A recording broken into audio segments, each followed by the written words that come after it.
विद्यार्थी मित्रांनो नमस्कार। इयत्ता 9वी भूगोलामधील 9वा धडा व्यापार याचा स्वाध्याय आज आपण सोडवणार आहोत। या पाठामध्ये व्यापाराशी संबंधित महत्त्वपूर्ण अशी माहिती आलेली आहे। चला तर मग स्वाध्यायाला सुरुवात करूया। प्रश्न पहिला आहे, खालील व्यापार प्रकारांचे वर्गीकरण करा। या ठिकाणी आपल्याला महाराष्ट्र व पंजाब, भारत व जपान, लासलगाव व पुणे, चीन व कॅनडा, भारत व युरोपीय संघ अशा दोन दोन भागांची नावे दिलेली आहेत आणि यांच्या दरम्यान जो व्यापार होतो त्याचा आपल्याला वर्गीकरण करायचं आहे। तर इथे वर्गीकरण करत असताना आपण दोन भाग करूया, देशांतर्गत व्यापार व आंतरराष्ट्रीय व्यापार। या ठिकाणी देशांतर्गत व्यापार याचा सरळ सरळ अर्थ आहे की देशामध्येच एका ठिकाणाहून दुसऱ्या ठिकाणी होणारा व्यापार।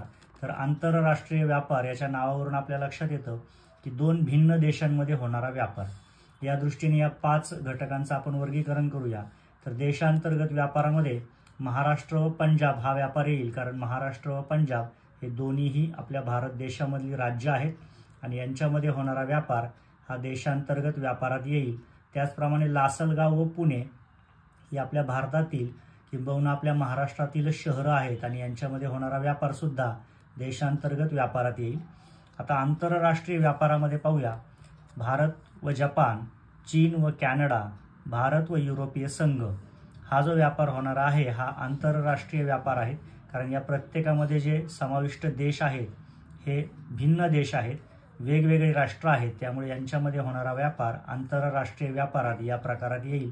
अशा तऱ्हेने आपण या 5ही घटकांचं देशांतर्गत व्यापार व आंतरराष्ट्रीय व्यापार यामध्ये विभागणी करून इथे वर्गीकरण केलेलं आहे। पुढे प्रश्न दुसरा आहे, खालील विधानांसाठी आयात व निर्यात यापैकी योग्य शब्द लिहा। खाली काही विधानं दिलेली आहेत, त्या विधानांसाठी आयात व निर्यात यातील योग्य शब्द आपल्याला लिहायचा आहे। अ आहे, भारत मध्यपूर्व आशियातील देशांकडून खनिज तेल खरेदी करतो। तर साहजिकच आहे, आपण बाहेरून खरेदी करतो, आपल्या इथं ते खनिज तेल बाहेरून येतं, त्याला आपण आयात म्हणत असतो, त्यामुळे याचं उत्तर येईल आयात। कॅनडामधून आशियाई देशांकडे गहू विक्रीसाठी पाठवला जातो। तर इथे कॅनडामधून आशियाई देशांकडे गहू विक्रीसाठी पाठवला जात आहे। जेव्हा एखाद्या देशातून दुसरीकडे माल विक्रीसाठी पाठवला जातो त्याला निर्यात म्हटलं जातं, त्यामुळे इथे निर्यात हा शब्द येईल। पुढे जपान आपेक देशांना यंत्रसामग्री पाठवतो। आपेक हा काही देशांचा समूह आहे, त्यांना जपान यंत्रसामग्री पाठवत असतो। इथे पुन्हा पाठवणे आलं, त्यामुळे इथे निर्यात येईल।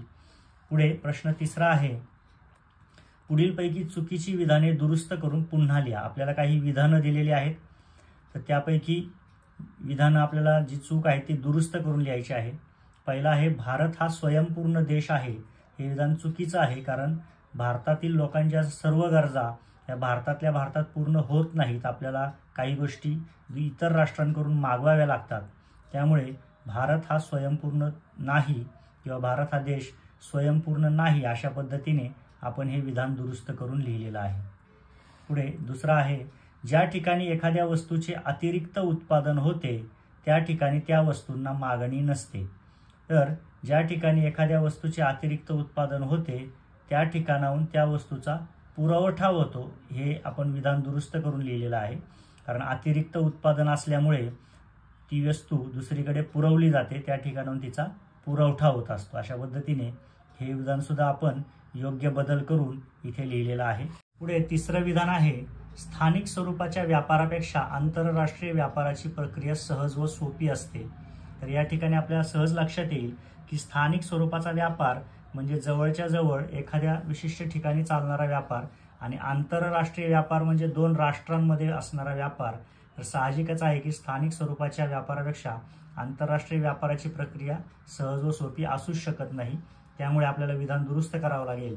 स्थानिक स्वरूपाच्या व्यापारापेक्षा आंतरराष्ट्रीय व्यापाराची प्रक्रिया कठीण व गुंतागुंतीची असते, हे विधान योग्य होईल।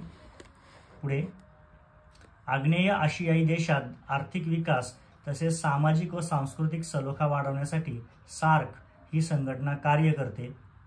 तर या ठिकाणी आपल्याला विधान दुरुस्त करावं लागेल। आग्नेय आशियाई देशात आर्थिक विकास तसेच सामाजिक व सांस्कृतिक सलोखा वाढवण्यासाठी आसियान ही संघटना कार्य करते, त्यामुळे आपण सार्कच्या ऐवजी आसियान हा शब्द इथे टाकून विधान दुरुस्त केलेलं आहे. पुढे प्रश्न 4 आहे, पुढील उदाहरणातील व्यापाराचा प्रकार ओळखून लिहा. या ठिकाणी व्यापाराचा प्रकार आपल्याला ओळखायचा आहे आणि तो लिहायचा आहे. सृष्टीने किराणा दुकानातून साखर आणली. आपल्या दैनंदिन जीवनातील हे उदाहरण आहे. इथे व्यापाराचा प्रकार हा किरकोळ व्यापार आहे. महाराष्ट्रातील शेतकऱ्यांचा कापूस सुरत येथील व्यापाऱ्यांनी खरेदी केला. हा व्यापार प्रकार देशांतर्गत होईल, कारण महाराष्ट्रातून सुरत येथे माल गेलेला आहे आणि दोन्हीही घटक हे एकाच देशामधील आहेत. देशातल्या देशात हा झालेला व्यापार आहे, त्यामुळे देशांतर्गत व्यापार होईल. पुढे 3 आहे, समीरने आपल्या शेतातील डाळिंबाची ऑस्ट्रेलियाला निर्यात केली. या ठिकाणी एका देशातून दुसऱ्या देशामध्ये वस्तू गेलेली आहे, त्यामुळे हा व्यापार आंतरराष्ट्रीय व्यापार होणार आहे. पुढे सदाभाऊंनी मार्केट यार्डामधून आपल्या दुकानात विक्रीसाठी 10 पोती गहू व 5 पोती तांदूळ विकत आणला. तर हा व्यापार प्रकार घाऊक व्यापार होणार आहे. ज्या व्यापारामध्ये दुकानदार होलसेलरकडून किंवा घाऊक व्यापाऱ्याकडून मोठ्या प्रमाणावर माल आपल्या दुकानात आणतात त्याला आपण घाऊक व्यापार म्हणतो. आणि जेव्हा हे दुकानदार सामान्य ग्राहकांना, जसं पहिल्या उदाहरणामध्ये होतं, सृष्टीने किराणा दुकानातून साखर आणली, सामान्य लोकांना जेव्हा हे दुकानदार कमी प्रमाणामध्ये माल विकतात त्याला किरकोळ व्यापार म्हणतात. त्यामुळे हा व्यापार घाऊक व्यापार होणार आहे. प्रश्न 5 पाहूया. खालील प्रश्नांची थोडक्यात उत्तरे लिहा. व्यापार संतुलनाच्या प्रकारातील फरक सांगा. आता व्यापार संतुलनाचे जे प्रकार आहेत त्यानुसार त्यातील फरक आपल्याला इथे द्यायचा आहे. तर पहिला आहे प्रतिकूल व्यापार संतुलन. जेव्हा आयातीचे मूल्य निर्यातीच्या मूल्यापेक्षा अधिक झाले तेव्हा प्रतिकूल व्यापार संतुलन उद्भवते. जेव्हा आयातीचं मूल्य हे निर्यातीच्या मूल्यापेक्षा अधिक असते. व्यवस्थित समजून घ्या. समजा एखादा देश दुसऱ्या देशामधून 100 रुपयाची आयात करत असेल. खरं तर हे आकडे खूप मोठे असतात, परंतु उदाहरणासाठी आपण 100 रुपये घेऊया. जर एखादा देश दुसऱ्या देशातून 100 रुपयाची आयात करत असेल, हे आयातीचं मूल्य निर्यातीच्या मूल्यापेक्षा अधिक असते. याचा अर्थ निर्यात समजा 70 रुपयाची करतोय तो देश. व्यवस्थित समजून घ्या. हे 100 रुपयाची आयात आहे आणि निर्यात मात्र 70 रुपयाची आहे. म्हणजे आयातीचं मूल्य हे निर्यातीच्या मूल्यापेक्षा इथे जास्त आहे. तर असा देश तोट्यातच असणार आहे, कारण तो माल जास्त मागवतोय, म्हणजे त्याला बाहेर 100 रुपये द्यावे लागतील आणि तो जो माल पाठवतोय त्याचे त्याला 70 रुपये मिळत आहेत. अशा प्रकारचं जेव्हा व्यापार संतुलन असतं त्याला प्रतिकूल व्यापार संतुलन असं म्हणतात. देशाच्या प्रगतीसाठी हे थोडंसं हानिकारक असतं. आता अनुकूल व्यापार संतुलन पाहूया. याच्या उलट परिस्थिती इथं असते जेव्हा निर्यातीचे मूल्य आयातीच्या मूल्यापेक्षा अधिक असते. म्हणजे बाहेर जो माल जातोय त्याचं मूल्य जास्त आणि आयातीचं कमी असं जेव्हा असेल तेव्हा त्याला अनुकूल व्यापार संतुलन असं म्हणतो आपण. हे कोणत्याही देशाच्या अर्थव्यवस्थेसाठी, देशाच्या विकासासाठी अतिशय चांगलं असतं, त्यामुळे त्याला अनुकूल असा शब्द वापरलेला आहे. आणि वरच्या बाजूला प्रतिकूल व्यापार संतुलन आपण पाहिलं. पुढे 3रा घटक आहे संतुलित व्यापार. 3रा प्रकार आहे हा व्यापाराचा. जेव्हा आयातीचे मूल्य व निर्यातीचे मूल्य जवळपास सारखे असते अशा अवस्थेला संतुलित व्यापार असे म्हणतात. म्हणजे एखाद्या देशात जो आयात करत आहे त्याचं मूल्य आणि निर्यातीचं मूल्य दोन्ही जवळपास सारखं आहे. एक्झॅक्ट सारखं असणं कठीण आहे, परंतु जवळपास जरी असेल तर त्याला संतुलित व्यापार असं म्हणतात. म्हणजे एखादा देश ज्या किमतीचा माल दुसऱ्या देशांना पाठवतो साधारणतः त्याच किमतीचा माल दुसऱ्या देशाकडून तो आयातही करतोय. अशा प्रकारची जेव्हा परिस्थिती असेल तेव्हा त्याला संतुलित व्यापार असे म्हणतात. अशा प्रकारे प्रतिकूल व्यापार, अनुकूल व्यापार आणि संतुलित व्यापार असे व्यापाराचे आपण इथे प्रकार पाहिलेले आहेत.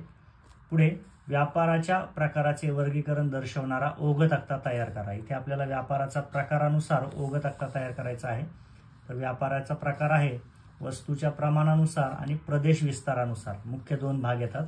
आता वस्तूच्या प्रमाणानुसार मध्ये वस्तूची नग संख्या असते, किरकोळ व्यापार आणि घाऊक व्यापार. सुरुवातीला आपण पाहिल्याप्रमाणे एखादा दुकानदार घाऊक व्यापाऱ्याकडून मोठ्या प्रमाणात माल विकत घेतो आपल्या दुकानात विकण्यासाठी. तिथे वस्तूची नग संख्या जास्त असते. आणि किरकोळ व्यापारामध्ये छोटे छोटे दुकानदार गावांमध्ये किंवा शहरांमध्ये छोट्या प्रमाणामध्ये कमी वस्तू विकतात, त्यांची नग संख्या कमी असते. अशा व्यापाराला आपण किरकोळ व्यापार म्हणतो. जसं एखाद्या दुकानदाराने एकदम 100 पोती विकत घेतली तर तो घाऊक व्यापार झाला. परंतु एखादा दुकानदार आपल्या दुकानामध्ये अर्धा किलो साखर विकतोय, पाव किलो शेंगदाणे विकतोय, अशा प्रकारच्या व्यापाराला आपण किरकोळ व्यापार मानणार. असं वस्तूच्या नग संख्येवरून हे व्यापाराचे प्रकार आहेत, वस्तूच्या प्रमाणानुसार. दुसरा आहे प्रदेश विस्तारानुसार, म्हणजे कोणत्या 2 प्रदेशांमध्ये व्यापार होत आहे त्यानुसार व्यापाराचे प्रकार होतात. राष्ट्रीय आणि स्थानिक व्यापार. राष्ट्रीय म्हणजे देशातल्या देशात किंवा स्थानिक म्हणजे ठराविक भागामध्ये होणारा व्यापार. इथे व्यापार होणारी ठिकाणं ही जवळजवळ असतात. आंतरराष्ट्रीय बहिर्गत व्यापार, या ठिकाणी 2 राष्ट्रांमध्ये होणारा व्यापार असतो. याच्यामध्ये आयात आणि निर्यात असते. आयात म्हणजे माल दुसऱ्या देशातून आपल्या देशात येतो आणि निर्यात म्हणजे आपल्या देशातून दुसऱ्या देशात जातो. अशा पद्धतीने व्यापाराचे प्रकार आपण इथे वस्तूच्या प्रमाणानुसार व प्रदेशाच्या विस्तारानुसार व्यवस्थितपणे लिहून ओघ तक्ता पूर्ण केलेला आहे. पुढील प्रश्न पाहूया. जगातील व्यापार संघटनेचे उद्देश सांगा. आता जगामध्ये जी व्यापार संघटना आहे तिचे काही उद्देश आहेत ते या ठिकाणी आपल्याला सांगायचे आहेत. तर आंतरराष्ट्रीय व्यापाराच्या वाटाघाटींसाठी व्यासपीठ उपलब्ध करणे. आंतरराष्ट्रीय व्यापारामध्ये ज्या वाटाघाटी होतात त्या एका विशिष्ट ठिकाणी होणं खूप गरजेचं आहे. त्यासाठी व्यासपीठ असणं गरजेचं आहे, म्हणजे ते सुसंघटितपणे वाटाघाटी होऊ शकतील. तर असं व्यासपीठ उपलब्ध करण्याचं काम जगातील व्यापार संघटना करतात. व्यापारविषयक मतभेद हाताळणे. जर व्यापाराविषयी काही मतभेद झाले तर ते हाताळण्याचं काम सुद्धा ही संघटना करते. सदस्य राष्ट्रांच्या व्यापारविषयक धोरणांवर देखरेख ठेवणे. जी सदस्य राष्ट्र आहेत त्यांची जी व्यापारविषयक धोरणं आहेत त्यांच्यावर देखरेख ठेवण्याचं काम केलं जातं. यानंतर विकसनशील देशासाठी तांत्रिक सहकार्य व प्रशिक्षण उपलब्ध करून देणे. जे देश प्रगतीमध्ये थोडेसे मागे आहेत अशा देशांना तांत्रिक सहाय्य व प्रशिक्षण उपलब्ध करून देण्याचं काम सुद्धा केलं जातं. तर हे सर्व उद्देश जागतिक व्यापार संघटनेचे आहेत ते आपण इथे लिहिलेले आहेत. पुढील प्रश्न पाहूया. आशिया खंडातील महत्त्वाच्या व्यापारी संघटनेचे कार्य लिहा. आशिया खंडामध्ये आसियान, ASEAN त्याला शॉर्टमध्ये आसियान असं आपण म्हणतो, ही आशिया खंडातील महत्त्वाची व्यापारी संघटना आहे. या संघटनेची कार्य पुढील प्रमाणे आहेत. 1. आग्नेय आशियाई देशात आर्थिक विकास घडवून आणणे. आपला जो आग्नेय आशियाई देश आहेत तिथे आर्थिक विकास घडवून आणणे हे महत्त्वाचं एक कार्य त्यांचं आहे. सदस्य देशात सामाजिक व सांस्कृतिक सलोखा वाढवणे. एसियानचे जे सदस्य आहेत त्या सर्व देशांमध्ये सामाजिक व सांस्कृतिक सलोखा वाढवणे हा सुद्धा महत्त्वाचं कार्य आशियानद्वारे केलं जातं. प्रादेशिक शांततेस प्रोत्साहन देणे. प्रत्येक देशामध्ये शांतता असावी, सुबत्ता असावी यासाठी प्रोत्साहन देण्याचं काम आसियानद्वारे केलं जातं. सदस्य देशांना व्यापार वृद्धीसाठी कर सवलती देण्यास प्रवृत्त करणे. आता व्यापारामध्ये व्यापाऱ्यांना बऱ्याचदा कर भरावा लागतो. व्यापाराचाही एक कर असतो आणि त्यामुळे नफ्यावर विपरीत परिणाम होतो. जर या करामध्ये सवलती मिळाल्या तर साहजिकच व्यापार वाढतो, व्यापार वृद्धी होते. तर सदस्य देशांना अशा प्रकारची व्यापार वृद्धी करण्यासाठी कर सवलती देण्यास प्रवृत्त करण्याचे काम सुद्धा आसियान संघटना करत असते. पुढे प्रश्न तिसरा आहे. ओपेक, OPEC आणि APEC, APEC या व्यापारी संघटनांच्या कार्यातील फरक सांगा. 2 व्यापारी संघटना आहेत, एक आहे ओपेक आणि एक आहे APEC.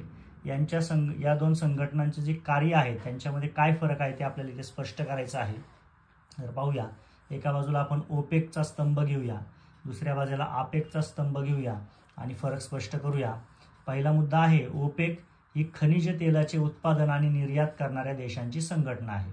तर इथे ओपेकमध्ये जे देश आहेत या संघटनेमध्ये ते सर्वजण खनिज तेलाचे उत्पादन व निर्यात करतात. APEC ही आशिया प्रशांत महासागर क्षेत्रातील देशांची प्रादेशिक संघटना आहे. APEC ही जी संघटना आहे आशिया आणि प्रशांत महासागर क्षेत्र या भागामधीलच देशांची संघटना आहे, म्हणून तिला प्रादेशिक संघटना म्हटलेलं आहे. ठराविक भागामधील संघटना आहे. ओपेक ही संघटना खनिज तेलाच्या आंतरराष्ट्रीय व्यापारावर नियंत्रण ठेवते. ओपेक जी संघटना आहे ती मुख्यतः खनिज तेलाच्या संदर्भात असल्यामुळे आंतरराष्ट्रीय व्यापारावर ती नियंत्रण ठेवते खनिज तेलाच्या संदर्भामध्ये. आणि APEC ही संघटना आशिया प्रशांत महासागर क्षेत्रात मुक्त व्यापार व आर्थिक सहकार्य वृद्धिंगत करण्याचे कार्य करते. आशिया प्रशांत महासागर हे जे क्षेत्र आहे या क्षेत्रामध्ये मुक्त व्यापार कसा वाढेल, आर्थिक सहकार्य देशांमधील कसं वाढेल ते पाहण्याचं काम APEC ही संघटना करत असते. तिसरा मुद्दा आहे सदस्य देशातील खनिज तेल उत्पादन व दरांवर नियंत्रण ठेवण्याचं कार्य ओपेक संघटना करते. जे सदस्य देश आहेत त्यांच्यामध्ये खनिज तेलाचं उत्पादन होत आहे परंतु ते योग्य प्रमाणात व्हायला हवं आणि खनिज तेलाचे जे दर आहेत ते सुद्धा योग्य प्रमाणात राहावे, नियंत्रणात राहावे, यासाठी सुद्धा ओपेक कार्य करते. सदस्य देशांना प्रादेशिक व तांत्रिक सहकार्याला प्रोत्साहन देण्याचे कार्य आपेक करत असते. पुढे चौथा मुद्दा आहे, खनिज तेलाच्या निर्यात व्यापारात सुसूत्रता राखते. खनिज तेलाचा जो निर्यात व्यापार आहे त्यामध्ये सुसूत्रता राखणं खूप गरजेचं आहे. ते काम ओपेक करत असते. सदस्य देशातील आर्थिक व तांत्रिक सहकार्यात सुसूत्रता आणण्याचं काम आपेक ही संघटना करत असते. अशा पद्धतीने ओपेक व आपेक या दोन व्यापारी संघटनांच्या कार्यामधील फरक आपण इथे स्पष्ट केलेला आहे. पुढचा प्रश्न पाहूया. शेतकऱ्यांच्या दृष्टीने विपणनाचे महत्त्व लिहा. तर विपणन ही जी क्रिया आहे तिचं शेतकऱ्यांच्या दृष्टीने काय महत्त्व आहे ते आपल्याला इथे स्पष्ट करायचं आहे. तर पारंपरिक पद्धतीने शेती करणारा शेतकरी स्थानिक बाजारात शेतमाल व भाजीपाल्याची विक्री करत असे. शेतमालाला योग्य ती किंमत मिळत नसे आणि शेतकऱ्याचे आर्थिक नुकसान होत असे. विपणनाचे तंत्र आकलन करणारा शेतकरी शेतमाल स्वच्छ करतो, त्याची चांगल्या वेष्टनात बांधणी करतो, त्यानंतर शहरातील सुपरमार्केट मॉलशी संपर्क साधतो, त्यांच्या समोर आपल्या मालाची गुणवत्ता, प्रतवारी व दराची माहिती सादर करतो. थोडक्यात हा शेतीमध्ये झालेला एक मोठा बदल आहे. पारंपरिक पद्धतीने, जुन्या पद्धतीने जे शेतकरी शेती करत होते ते अतिशय चांगला माल पिकवून सुद्धा त्यांच्या शेतमालाला योग्य ती किंमत मिळत नसे आणि शेतकऱ्यांचं आर्थिक नुकसान व्हायचं. परंतु विपणनाचं जे तंत्र आहे, ज्याला आपण मार्केटिंग असं म्हणतो, त्यामध्ये शेतकरी पहिल्यांदा आपला सर्व माल स्वच्छ करतात, चांगल्या वेष्टनात त्याची बांधणी करतो, म्हणजे पॅकिंगवर लक्ष दिलं जातं. आणि शहरामध्ये सुपरमार्केट, मॉल अशी जी ठिकाणं आहेत ज्या ठिकाणी मालाला चांगली मागणी आहे अशा ठिकाणी त्यांच्या समोर मालाची गुणवत्ता, प्रतवारी, दराची माहिती व्यवस्थितपणे तो सादर करतो. सादरीकरणाने प्रभावित होऊन सुपरमार्केट त्या मालाची जाहिरात करतात आणि तो माल विक्रीसाठी ठेवतात. अशा प्रकारे विपणनाचे तंत्र अवलंबणाऱ्या शेतकऱ्यांना मोठी बाजारपेठ उपलब्ध होते. अशा पद्धतीने विपणनाचं जर नवीन तंत्र आत्मसात केलं तर शेतकऱ्यांना अनेक संधी उपलब्ध होतात आणि त्यांच्या मालासाठी मोठी बाजारपेठ उपलब्ध होते. त्यामुळे शेतकऱ्यांसाठी विपणनाचं तंत्र हे खूप महत्त्वाचं आहे. विपणनाच्या या क्रियेमुळे शेतकऱ्यांच्या मालाला पूर्वीपेक्षा अधिक किंमत मिळते. याशिवाय नियमित ग्राहकांच्या उपलब्धतेमुळे त्यांच्या उत्पादनाला चालना मिळते. इथे नियमित ग्राहक त्यांना मिळतात कारण मॉल, सुपरमार्केट या ठिकाणी मोठ्या प्रमाणावर लोकसंख्या येत असते आणि खरेदी मोठ्या प्रमाणावर होत असते. त्यामुळे तिथे जे ग्राहक असतात ते नियमित स्वरूपात त्यांना मिळतात. तेच पूर्वीच्या काळी त्यांना ग्राहक मिळण्याची मात्र शाश्वती नसायची आणि त्यामुळे उत्पादनाला चालना मिळत नव्हती. विपणन जर प्रभावीपणे केलं तर नियमित ग्राहक मिळतात आणि उत्पादनाला त्यांना चालना मिळते. म्हणजेच शेतकऱ्यांच्या दृष्टीने विपणन तंत्र उपयुक्त, किफायतशीर आणि अधिक नफा मिळवून देणारं आहे हे मात्र नक्की. या ठिकाणी आपला स्वाध्याय पूर्ण होत आहे. या स्वाध्यायामध्ये आलेल्या सर्व प्रश्नांची उत्तर आपण या ठिकाणी पाहिलेली आहेत. अशाच आणखी प्रश्नांचा सराव करा. धन्यवाद.